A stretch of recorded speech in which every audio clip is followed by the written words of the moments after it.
Mga kapatid, may isang katotohanan na madalas nating iwasan, ngunit hindi tayo pinapayagan ng Ebanghelyo na takasan ito.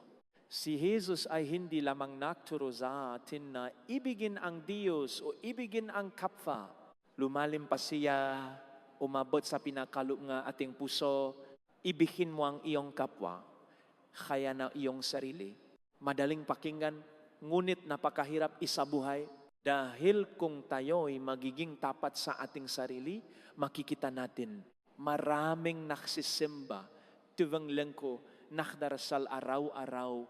Ngunit paglabas ng simbahan, parang hindi kailanman nakatagpo ang Diyos.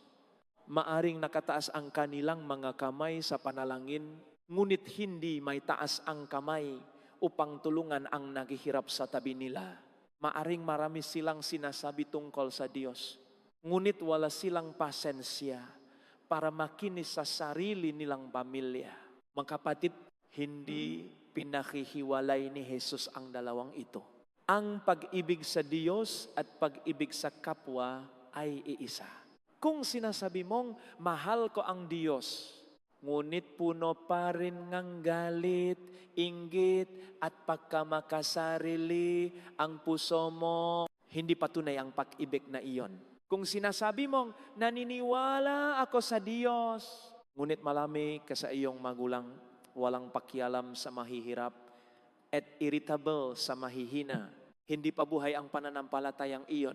Mga kapatid, nabubuhay tayo ngayon sa isang kakaibang mundo, isang mundong kayang maklike ng post tungkol sa kabutihan, pero binabalewala ang taong nangangailangan sa harap nila.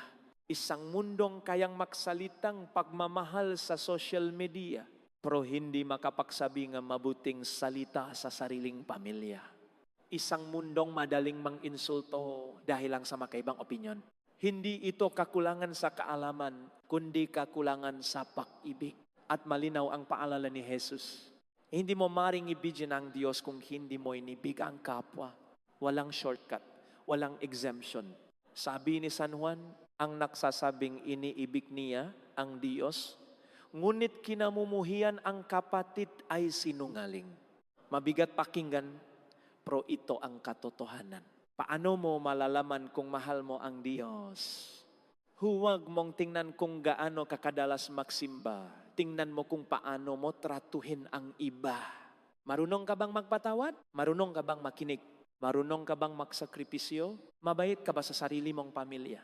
Dahil madalas, mabait tayo sa iba, pero mahigpit sa pamilya. Ano ang ibig sabihin nege mahalin ang sarili? Hindi ito pagiging makasarili. Hindi ito paglalagay yengge sarili sa itaas niya iba.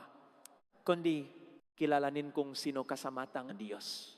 Kilalanin na may halaga ka dahil ikaw ay minamahal niya.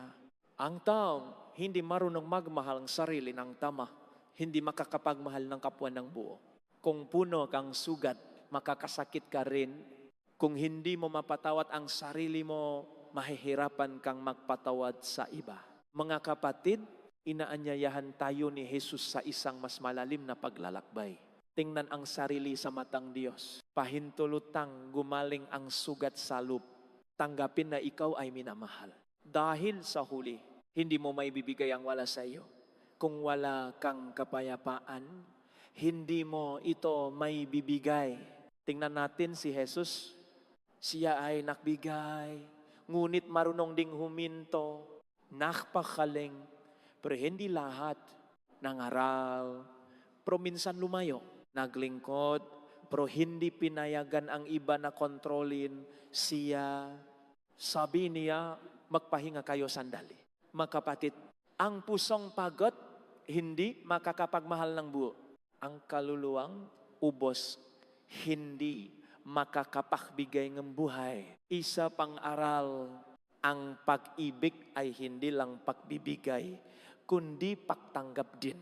Si Jesus mismo, hinayaan ang iba na alagaan siya. Ang pagtanggap ay kababaang loob. Ang pagpapahintulot sa iba na mahalin ka ay tunay na relasyon. Kwento ni Jimmy, isang taong mahirap, na nangarap magkaroon ng sasakyan. Nang makuha niya ito, hindi siya naging makasarili. Ginamit niya ito para sa pamilya, para sa ina, para sa kapwa, mga kapatid. Ang problema ay hindi kung ano ang mayroon ka, kundi kung paano mo ito ginagamit. Kung ang biyaya ay naglalapit sa iyo sa kapwa, ito ay biyaya. Kung ito ay naglalayo, ito ay tukso. Isang mahalagang katotohanan. Hindi mo may bibigay ang hindi mo natanggap.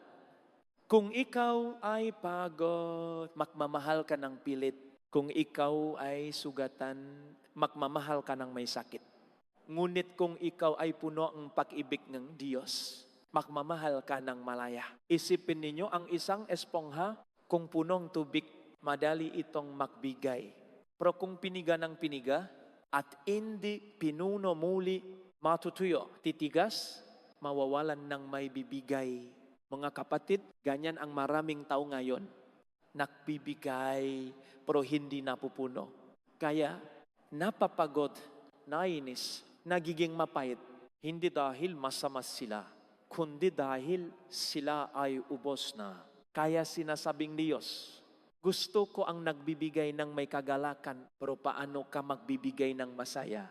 Kung ikaw ay ubos, kaya mahalaga, magpahinga, magdasal, ala ka ng sarili. Hindi ito luho, ito ay bahaging buhay espiritual.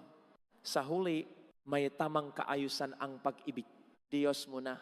Kapwa pangalawa, sarili hindi huli sa halaga, kundi nasa tamang lugar. Kung mali ang ayos, magugulo ang buhay. Pero kung tama, makakaroon ka na direksyon. May jiging totoo ang pag-ibig. Mananatiling buang puso mo.